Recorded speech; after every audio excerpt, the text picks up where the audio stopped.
Bueno, buenas tardes a todos. Muchas gracias por haber venido y por estar hoy acá. Gracias también a la Paz Arriba por el espacio. Y desde ya muchísimas gracias a Débora Tajer, a Gabriel Lombardi y a Jorge Reiter por haber aceptado la invitación hoy a venir a dialogar y acompañarnos. Hoy la pregunta que nos reúne es si es heteronormativo el psicoanálisis. No es una pregunta para que su respuesta sea por sí o por no, sino justamente que es una pregunta para que podamos abrir y repensar. Y si no, nos vamos en 5 minutos y tenemos tiempo, es verdad. Queríamos aclararles que sepan que el valor de la entrada es para colaborar con La Paz Arriba. Son espacios culturales que es necesario que podamos sostener, así que toda la recaudación queda para La Paz. Así que eso queríamos realmente aclarárselos. Y bueno, esta actividad en su comienzo iba a ser en Casa Brandon, un espacio cultural también muy significativo por la comunidad LGTBQ, lo cual implicó para nosotros, por un lado, un posicionamiento político y también, digamos, poder llevar la discusión o el debate por fuera de lo académico. Pero bueno, en Casa Brandon se hizo también el primer conversatorio, que fue ahora un mes y medio aproximadamente, que el eje en aquel entonces fue que es una mujer. Ahí participó Ana María Fernández y Nora Merlin. Y la filmación de ese primer conversatorio lo pueden encontrar de hecho en el canal de YouTube. Creo que figura como conversatorio PSI, así que ahí lo pueden ver. Y este también va a estar filmado, lo está filmando Carla Tilanti, quien lo filmó la vez pasada. También lo edita y en la semana, ya supongo que fin de la semana, lo vamos a subir a las redes. Y de hecho, si quieren, igual son un montón, pero tal vez que circule una hoja con los mails y podemos en todo caso intentar ver si se lo podemos enviar por ahí para la filmación de este segundo conversatorio. Pero bueno, en esta oportunidad Casa Brandon nos pidió dar de baja a uno de los participantes de la mesa, y si bien en su momento comprendimos y comprendemos perfectamente los motivos que impulsaron ese pedido, consideramos, tanto Nico, María como yo, que somos quienes estamos organizando este conversatorio, tomamos la decisión de poder hacer el conversatorio como estaba planteado con los 3 panelistas, porque consideramos que justamente son las disidencias las que convocan y es lo que nos lleva a poder repensar y seguir cuestionando y poder seguir hablando dentro de lo académico. Bueno, esto hizo obviamente que tengamos que buscar un lugar con mucha urgencia, 15 días antes, y pudimos conseguir el espacio acá en La Paz Arriba. Así que bueno, muchísimas gracias de vuelta a La Paz por comprender realmente nuestra urgencia a solo 2 semanas, también por haber podido escuchar, ¿no?, también los motivos que nos llevaron a poder y a querer sostener nosotros la actividad, y por abrirnos las puertas de que podamos hacer hoy a cabo el evento. Sin la posibilidad realmente de este espacio, era muy probable que la actividad la hayamos tenido que dar de baja o reprogramar. Así que, y también queremos agradecerles a ustedes tres, por haber aceptado también el cambio de sede frente a este nuevo contexto que se nos presentó 15 días antes. Bueno, y esto que nosotros hemos decidido justamente apostar a que la actividad se pueda hacer, nos parece importante y necesario que el debate realmente acontezca. Así que bueno, ahora le paso la palabra a María, que va a explicar también a la brevedad un poco lo que pasó. Bueno, hola, buenas tardes. También nos resulta importante aclarar que por este cambio, último momento de espacio, las entradas que se habían reservado a través de Passline, que era el método que utilizó Brandon, no pudimos acceder a ellas. Esto lo aclaramos también porque se está transmitiendo en vivo la actividad y quizás hay gente que o no pudo hacer uso de esas entradas reservadas o no pudo entrar hoy, así que les pedimos disculpas. La verdad es que hicimos con la contingencia lo mejor que pudimos y dentro de lo que estaba en nuestras posibilidades. Les vamos a compartir el comunicado que escribimos en su momento cuando decidimos continuar con esta actividad. Entendemos que un conversatorio implica una tensión entre discursos y posiciones diversas, y que esto no significa poner en riesgo los derechos adquiridos, sino, por el contrario, aportar a la lucha por conquistar las transformaciones sociales y culturales que las acompañan. Sabemos que esto puede ocasionar inconvenientes y desacuerdos, pero sostener la actividad es una decisión política. Como feministas, Natalia y María, que apuestan por un psicoanálisis con perspectiva de género, consideramos no solo necesario, sino también urgente poner en debate y en cuestión ciertas conceptualizaciones que continúan transmitiéndose dentro del ámbito psicoanalítico, en especial el académico, que es el que forma a los futuros psicólogos. Si hay un punto de encuentro entre el psicoanálisis y el género y los feminismos, es que ambos cuestionan el orden establecido, y es a ese carácter subversivo el que apostamos con estos conversatorios. Bueno, les cuento un poco cómo se va a desarrollar la actividad. Van a tener cada uno unos 10 o 15 minutos para exponer. Luego Natalia y yo les vamos a hacer algunas preguntas y después de eso vamos a abrir el espacio para que ustedes también puedan preguntar lo que tengan ganas. Lo que les pedimos, ya que somos un montón y es importante que todos aquellos que quieran participar puedan hacerlo, es que sean concretos en las preguntas que hagan y que sean preguntas y no exposiciones. Así les damos lugar a todos los que quieran participar. Ahora voy a presentar a cada uno de los participantes y les vamos a dar la palabra. Jorge Reiter, psicoanalista, miembro de la cantera freudiana, es autor del libro Edipo Gay, Heteronormatividad y Psicoanálisis. Gabriel Lombardi, médico y doctor en psicología de la Universidad de Buenos Aires, es psicoanalista, miembro fundador de la Escuela Internacional de los Foros del Campo Lacaniano desde 1998. Profesor titular de Clínica de Adultos, Facultad de Psicología UBA desde 1991, profesor titular de los usos del síntoma, Facultad de Psicología de la UBA. Autor de varios libros como La Clínica del Psicoanálisis, La Libertad del Psicoanálisis, El Método Clínico, Perspectiva Analítica. Docente de doctorado e integrante de las comisiones de postdoctorado en Psicología y de la Maestría en Psicoanálisis de la UBA. Director de becarios UBACIP, CONICET, UBA y Universidad de La Plata. La doctora Débora Tajer trabaja como psicoanalista, docente e investigadora, licenciada y doctora en Psicología de la UBA, magíster en Ciencias Sociales y Salud, egresada de residencia en Psicología Clínica del Hospital Moyano, profesora adjunta a cargo de la cátedra Introducción a los Estudios de Género y profesora adjunta regular Cátedra Salud Pública, Salud Mental de la Facultad de Psicología UBA. Investigadora categoría 1 de UBACIP y directora de investigación de proyectos UBACIP en salud, subjetividad y género desde 1998.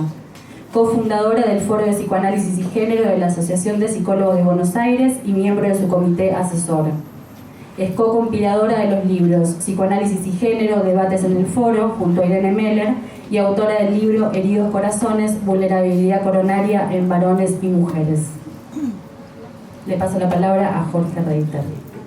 A Débora Tajer.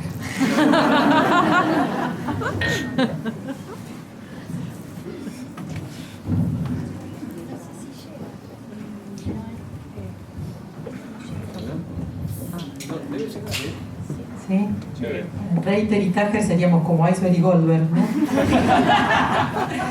Bueno, buenas tardes. Es un gusto estar aquí con ustedes.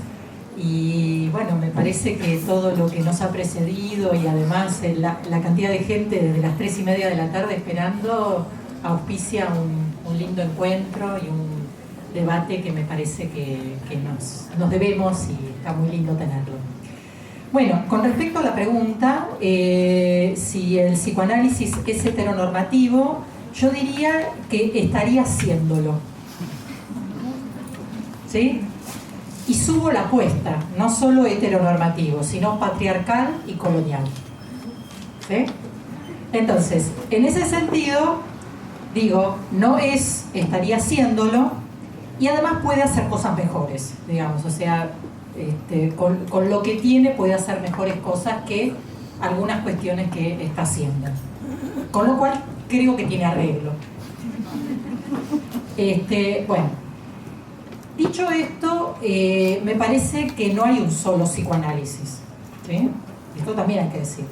Entonces no sería el psicoanálisis. Hay algunas versiones del psicoanálisis que estarían siendo lo más que otras. Y la interpelación tampoco es unívoca. No hay un feminismo, hay muchos feminismos. Y tampoco hay un solo movimiento de la diversidad sexual e identitaria. Entonces los diálogos me parece que son múltiples, los diálogos posibles, y las interpelaciones también. Y también quiero decir que en Argentina, hay quienes conocen, pero hay quienes no, que hace casi 40 años que hay interlocución entre psicoanálisis y género. Hay desarrollos propios. Yo traje algunos libritos que, digamos, compilan eso. Este es más reciente y este ya tiene como unos 19 años. Y fueron hechos a la luz de un espacio que señalaron cuando me presentaron, que es el Foro de Psicoanálisis y Género de la Asociación de Psicólogos de Buenos Aires, ¿no? Desde el año 95. Entonces digo que hay ya bastante interlocución en este sentido, y es uno de los problemas que estamos teniendo en este momento, que parte de la interlocución está siendo entre algunas versiones del psicoanálisis y desarrollos de género en filosofía, y no necesariamente desarrollos de género en el campo del psicoanálisis. Que este es un obstáculo también en algunos de los diálogos, por lo menos desde mi perspectiva. Entonces, una vez dicho esto, creo que uno de los desafíos es habitar, construir un psicoanálisis que no dé vergüenza, ¿sí? Que esté de cara a los desafíos que nuestra sociedad nos está planteando en este momento en relación a ponerle palabras al dolor.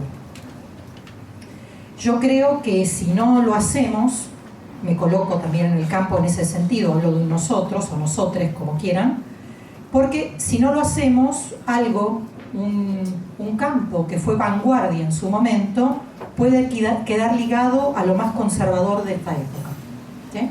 Si no revisamos algunas cuestiones.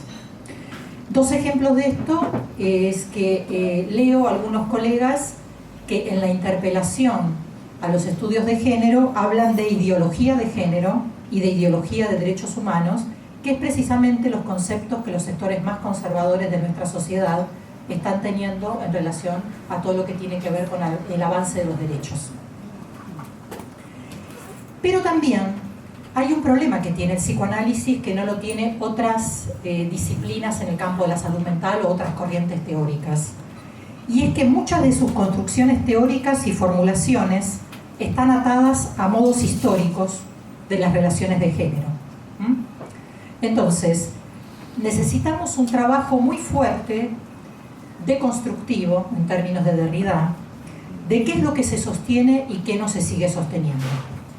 Qué de lo conceptual y qué de lo formulado quedó en el tiempo y tiene que ser revisado para poder tener actualidad y podernos hablar a cómo nos constituimos en el presente. Voy a dar algunos ejemplos. Voy a empezar por Freud, para irnos más para atrás. El concepto freudiano de pulsión es un concepto interesantísimo, ¿no? Sabemos que la pulsión se apuntala en lo autoconservativo, pero se desprende de la necesidad. Eso es un concepto maravilloso para poder pensar cuestiones de la psicosexualidad. Pero el problema es que, por ejemplo, en este punto el mismo Freud despega, pero luego termina armando una teoría de la femineidad, por ejemplo, ligada a lo reproductivo, ¿no? Precisamente porque él tiene un compromiso evolucionista, ¿no? Parte de su currículum oculto sería, o de su paradigma de género de época. No lo diría Freud, porque esto lo puedo decir con los anteojos de hoy, o sea, es una manera de pensar de hoy para poder leer para atrás. Entonces, la femineidad en Freud, ligada a lo reproductivo, porque es el modelo que tiene atrás, va a ser pasiva, va a tener una ecuación pene igual hijo, ¿no?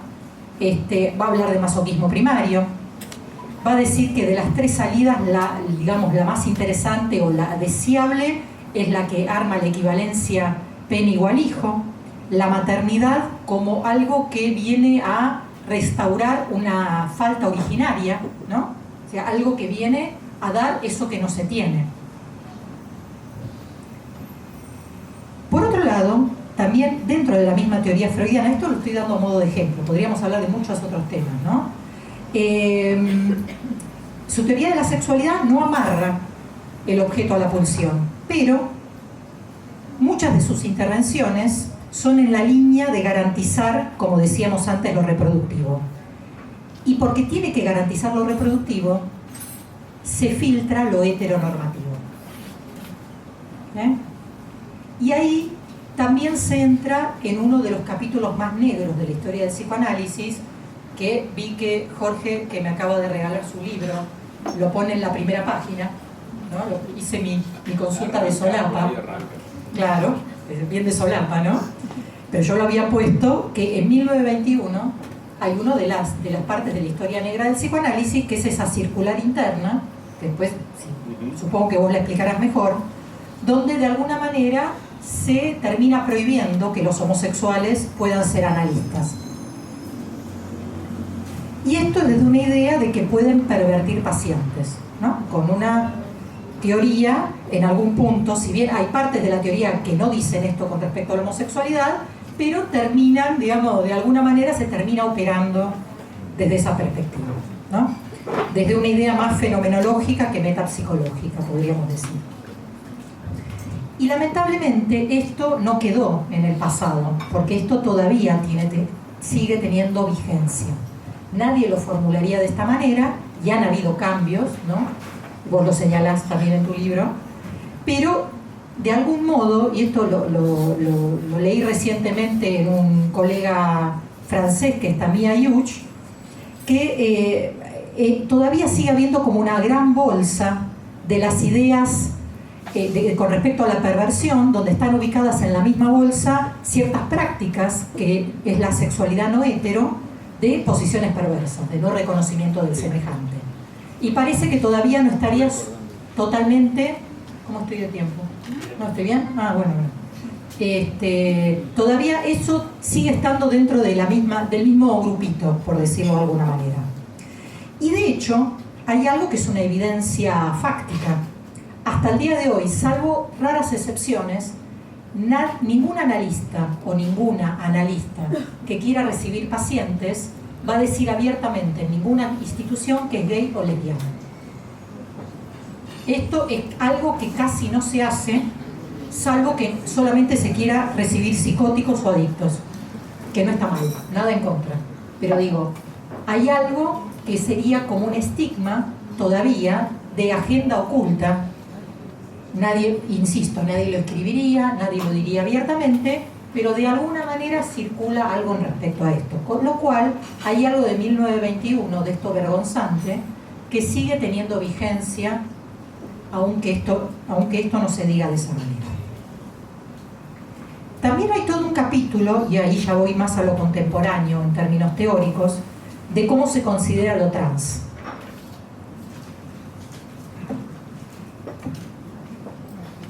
Yo he escrito en este libro, en Psicoanálisis y Género, algo sobre infancias trans específicamente, como infancias posibles, no solamente como que hay que hacer una teoría especial de los especiales.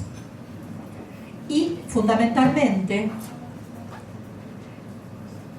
pudiendo teorizar sobre la identidad de género, cómo ésta se constituye tempranamente en los procesos de identificación primaria, como uno de los contenidos de la identificación primaria, previo al Edipo, previo a la sexuación. Y en ese sentido, que se constituya una infancia trans, no habría que explicarlo como algo especial, sino que es algo de la diversidad humana, que se constituye del mismo modo en el cual se constituye una infancia cis. Y ahí voy a explicar para los que no estén tan... Yo supongo que la mayoría... ¿Quién no sabe lo que es cis? ¿Un trans?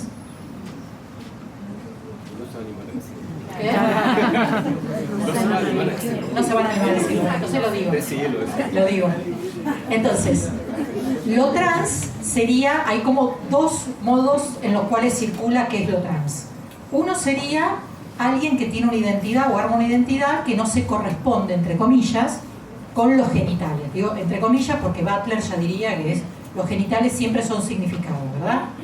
Pero pongámosle que algo así. Y la otra forma en la cual se formula qué es lo trans, sería alguien que en el transcurso de la vida, puede ser tempranamente o más tardíamente, hace un tránsito de género, desde el género primero a otra identidad de género. Entonces, en este sentido, se armó en algún momento la idea y el concepto de cis, que es muy interesante, las dos son palabras latinas, para denominar a la gente cis, que serían los que no cambiarían. Y esto es muy interesante porque revierte la idea de que tiene que haber una palabra para los que no, y no tiene que haber palabra para los que sí. ¿Se entiende o no? Sí, según que digamos, que un sí con no. Pero digo, entonces, ya no estarían los normales y los trans, sino los cis y los trans. Entonces, en este sentido, esto que trabajé en este capítulo sobre infancias trans, explicando los procesos de adquisición de la identidad de género, no solo la identidad de género como concepto, sino cómo se adquiere en la infancia la identidad de género, permite crear teoría para explicar, por lo menos, todas las constituciones infantiles posibles, por lo menos cis y trans. Y en todo caso, no solamente tener que explicar cuando algo no acontece según el paradigma heteronormativo, que esperaría una cosa y no otra. No solo explicar lo que viene que no esperamos que venga. Y por supuesto, también, dicho esto, decir que tiene que haber una posibilidad de identificar cuando esto es un proceso de una identidad lograda y cuando es un proceso no logrado de identificación y es un proceso mimético, que ahí estaríamos hablando de otras constituciones psíquicas. Ahí sí hablaríamos de una defensa frente a angustias catastróficas, angustias de desmembramiento, y estaríamos en otro campo, no necesariamente en el campo de la neurosis. Pero dicho esto, también les voy a decir que estando en un auditorio me dijeron, bueno, pero guarda con decir que una infancia trans en el campo de la psicosis no es una infancia trans. Como si solo los procesos identitarios en el campo de la neurosis pudieran armar una infancia trans verdadera. Es interesante, ¿no? Es interesante este tipo de debate. Lo dejo acá, después si quieren lo retomamos. Voy a decir 2 o 3 cositas sobre algo que señalé al principio. ¿Por qué es patriarcal? ¿Por qué no solo heteronormativo? Primero, porque el estatus de las mujeres en la teoría psicoanalítica todavía es de objeto y no de sujeto en paridad. Porque hay una ausencia explícita de una teoría de la masculinidad. Se puede hacer teoría de la masculinidad en psicoanálisis, pero hay que ponerle intencionalidad a eso. Casi ninguno de los autores, y por supuesto no los padres fundadores, ni los maestros más importantes han hecho teoría de la masculinidad. Y por supuesto tampoco teoría de la masculinidad del impacto en la constitución psíquica de estar del lado correcto de la vida, que da la distribución desigual del poder en el patriarcado. No es lo mismo constituir un psiquismo del lado de los desigualados que del lado de los hegemónicos, o de cualquiera de los dadores de hegemonía dentro de nuestra cultura. Y dicho esto, parte de lo que hacen gran parte de los desarrollos psicoanalíticos es tomar como un a priori y casi esencializar la diferencia jerárquica entre los géneros. Se toman los hechos y no se trabaja cómo se constituyeron esos hechos. La determinación histórica de esos hechos clínicos con los cuales se trabaja. Algo señalé sobre la teoría de la maternidad. todavía como una falta y también como causación casi general de la psicopatología infantil. No hay una idea de trascendencia en la maternidad para las mujeres. Y por último, lo colonial. Todavía se cree que las niñas los trae la cigüeña de París. Es decir, que se eleva a teoría lo que es una teoría sexual infantil. Esto es, se utiliza, más allá del chascarrillo, se utilizan formulaciones de un contexto y se las extrapola sin verificar cómo operaría en una población con la cual se trabaja y no es la de origen en la cual se constituyeron los contenidos o los elementos. Y por último, con esto termino, vuelvo a decir que tiene solución, que el psicoanálisis se lo merece, que hagamos ese trabajo, y yo creo que una de las posibilidades de esto es la salida de la endogamia, ¿no? Salir de la endogamia bibliográfica, leer producción de ciencias sociales del siglo XXI para ser sujetos de época. Muchas gracias.